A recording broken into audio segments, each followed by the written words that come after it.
I've been wearing my third generation Oura Ring for a few months now and I'm really enjoying it. But there's tons of stuff I wish I knew about the Oura Ring before I went out and bought it.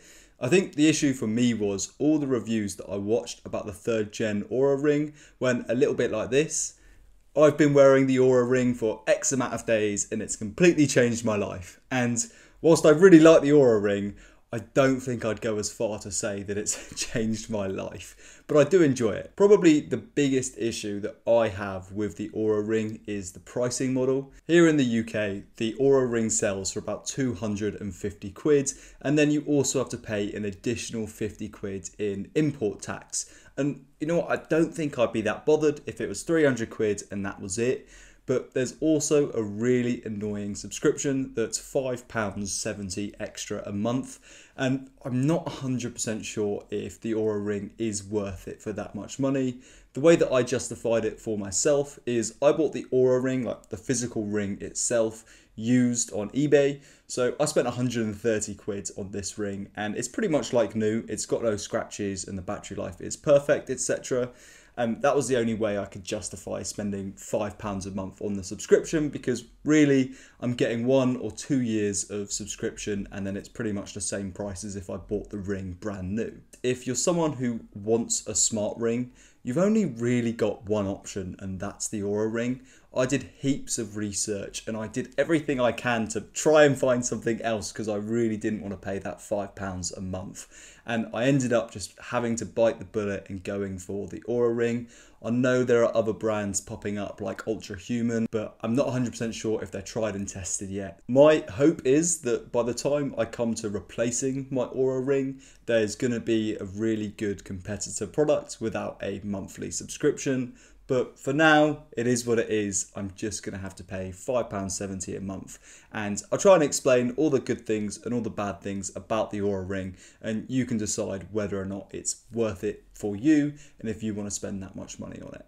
One big point that I really want to get across in this video that I don't necessarily think was made super clear in other videos is that this is a sleep tracker first, activity tracker second, and it is a fantastic sleep tracker but an average activity tracker at best. So if you want an all-rounder, if you want something that you can take to the gym with you but you can also track your sleep with, and you also don't want to pay a monthly subscription, I would probably just say that the Apple Watch or something along those lines is a better buy for you. But if you're someone like myself who just doesn't want to be wearing an Apple Watch 24/7, I'd literally rather wear my Casio than an Apple Watch, then perhaps the Oura Ring is the way to go down. But for myself, I do actually have an Apple Watch and I just use this ring to supplement the Apple Watch. So when I'm going to the gym or going for a run, the ring comes off and the watch goes on, and I use that to track my activities, and I just don't think that the ring is up to the job. So the issue that I have is if the ring isn't on perfectly on your finger,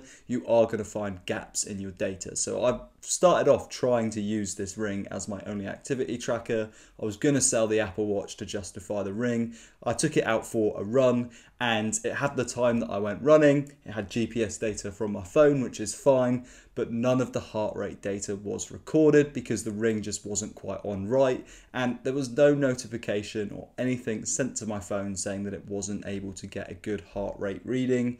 And that inconsistency and not knowing that it's tracking all of the data is enough to make this not the best activity tracker. I'd say that the activity tracker is still acceptable for walking. So whenever I'm going for a walk, the ring can immediately tell that I'm going for a walk, and as soon as I next log onto the app, it will say, looks like you were on a walk, is that correct? And you confirm it, and then it will track the calories burnt. Another example is when I went cycling, it literally knew exactly when I started cycling and when I got off the bike, and I didn't go into the app to try and track it or anything like that. It just knew. So I'd say for certain exercises, it's a decent activity tracker, but it's not the best all-rounder out there. You also get a view of how many calories that you've burnt throughout the day, and you get a calorie target similar to like you would on an Apple Watch. One thing that I really like is that your calorie target is variable dependent on your readiness score, so how well you slept the night before, and your body metrics that it calculates during your sleep.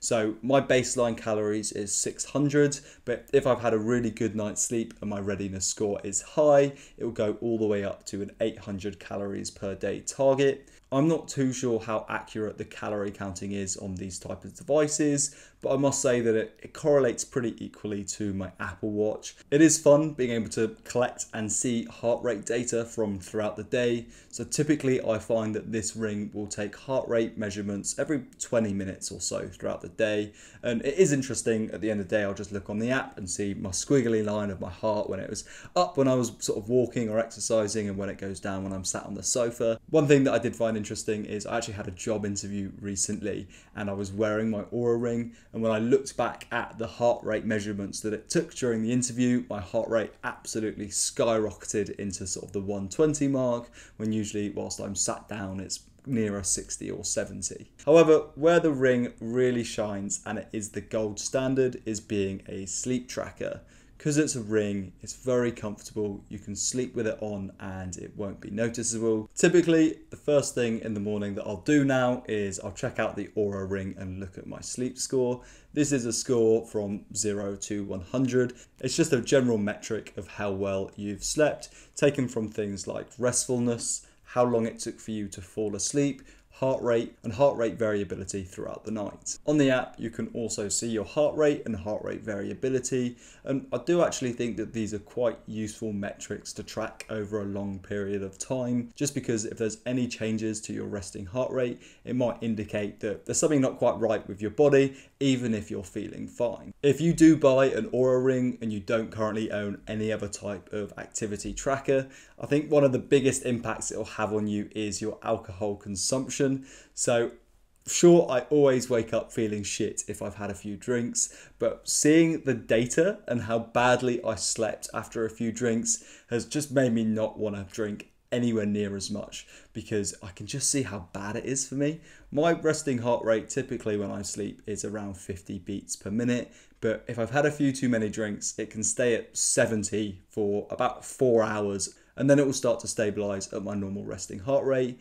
And I also wake up heaps throughout the night if I've had a few drinks, and again, I can see it on the ring and it'll be like, yeah, you were in bed for 9 hours, but you only actually slept for 6 of those 9 hours because you just kept on tossing and turning and waking up throughout the night. You can track your blood oxygen throughout the night if you wanted to. This isn't a feature that I use because I read loads of stuff online saying that it wasn't particularly reliable, and even the app itself doesn't give you sort of a percentage like 98% blood oxygen. It just uses the blood oxygen reading to measure your breathing regularity whilst you're asleep. For me, it didn't seem very useful. Absolutely rinses through the battery as well, so I've just got it turned off. I don't care for it too much. I'm sure my blood oxygen is fine, I just don't think it's necessarily a useful metric for myself to track. After about 3 weeks of wearing the Oura Ring consistently, I started to get sick, and I was actually really impressed that the Oura Ring could tell something was up, and my readiness score for the day went down very low to something in the 60s, usually it's 80s or 90s. And it said your heart rate was up last night, your body temperature was up, and your heart rate variability was down. And I felt actually fine that day, but I still took it easy. I listened to the ring, and then the next day I woke up with a little bit of a cold. I wasn't sick for long, and very quickly my heart rate sort of went back to normal. My readiness score went back up to the 80s or 90s, and the variable calorie target that the ring sets sort of went up again as well. The battery life on this ring is really impressive. I would happily go on something like a 5, maybe 6 day holiday and not take a charger for the ring, because I'm just pretty sure that it would last the entire time. That is with blood oxygen turned off, so it goes from 5 to 6 days with blood oxygen turned off to 2 to 3 days with blood oxygen measuring turned on. Although I very rarely run the ring from 100% down to 0%, just because I'm conscious of the battery health. At some point the battery is going to degrade so much, you're going to have to bin the ring because it's going to be borderline useless. And I'm pretty conscious of that, so I try to do everything I can to keep that battery health good. So I keep it between sort of 60 and 80% charged, and I just regularly pop it on for a few minutes to try and maintain that charge between 60 and 80%. I've also had a few software bugs since I've owned this ring, and I've had to factory reset it maybe 3 times. The issues aren't major. If I'm tracking a walk or a run on the ring, it sometimes gets stuck on activity tracking. So the heart rate sensors stay on and you can just see like the little green lights on your finger, but it's not actually collecting any data. So you've just got to restart it. Yesterday, as of filming this video, there was a software update, so maybe this issue has been fixed now, but no matter what, I'm sure the issue can be fixed sort of over the next few months. Ultimately, the Oura Ring is a fantastic sleep tracker and a decent enough activity tracker. You can see how well you slept in a night, you'll get your readiness score, your sleep score, and then at the end of the day, you can see your activity score. It'll tell you roughly how many calories you've burnt during the day, and that does line up with my Apple Watch.